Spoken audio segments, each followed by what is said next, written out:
Hello, welcome to week 4 of our course. I look forward to working with you during this week. The theme for this week is life outside the mainstream. And you have two assignments to complete for this week. One is the discussion board. The discussion board asks you to comment on the struggle for inclusion in the mainstream, how marginalized groups have struggled to be included in the mainstream of American society. And you have a similar writing assignment. The essay asks you to comment upon the marginalized group's struggle for inclusion in the mainstream. You're also asked to reflect upon the role that the federal government has played in this struggle. Mainstream American society has often been presented as a culture dominated by a patriarchal structure and a culture dominated by white Anglo-Americans, essentially. So the mainstream itself is an exclusionary concept. So many groups have struggled to be accepted as Americans, if you will. This includes racial minorities.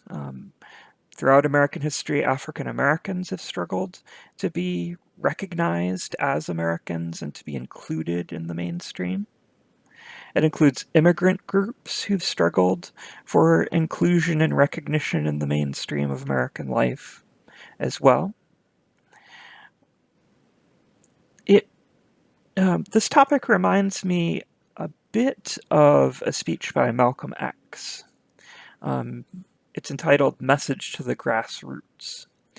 And Malcolm X, who was an advocate of the Black Power movement, in this Message to the Grassroots, says that white America will never accept African Americans in the mainstream, and therefore African Americans or Black Americans should struggle to build their own society.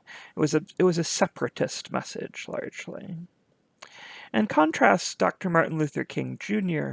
argued for the creation of a colorblind society. He argued in support of inclusion, that African Americans should struggle for equality within the mainstream of American society.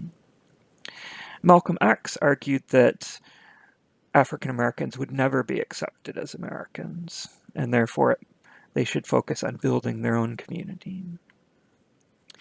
So that's one, aspect of this, or one example that this, sparked me to think about in the discussion of the mainstream of American culture. It reminds me a bit also of Richard Nixon's campaign in 1968. Richard Nixon claimed that he represented the, quote, silent majority, which was another way of saying that he represented the mainstream, who were not outspoken, who were not demonstrating in the streets, and clearly who was appealing largely to working class white voters. This gets to questions of what it means to be an American. Right? America is a nation largely of immigrants. Other than Native Americans, we are all descended of immigrants in the United States. So, in a sense, anyone can be American, right? Anyone who embraces American ideals is American. Yet, at the same time, one cannot deny that there's been a white patriarchal culture through much of American history, that individuals who are non-white have faced discrimination and marginalization. That's clearly been an aspect of American history from the very beginning of Anglo-American settlement, when Africans were brought to the Americas as slaves. Throughout American history, there's been a question of who belongs and who is a citizen of the United States. Famously, in the case of Dred Scott, in the 1850s, the Supreme Court ruled that blacks could not be citizens of the United States. This, of course, was overturned as a result of the Civil War and the creation of the 14th Amendment. The 14th Amendment to the U.S. Constitution states that any person born in the United States is a citizen of the United States, and seeks to, in a sense, expand the notion of what it means to be an American. So that's really the theme we're looking at this week, is these two contrasting or conflicting notions of American identity. One is rooted in white patriarchal racism, the notion that America is a white society and that to be white is to be American.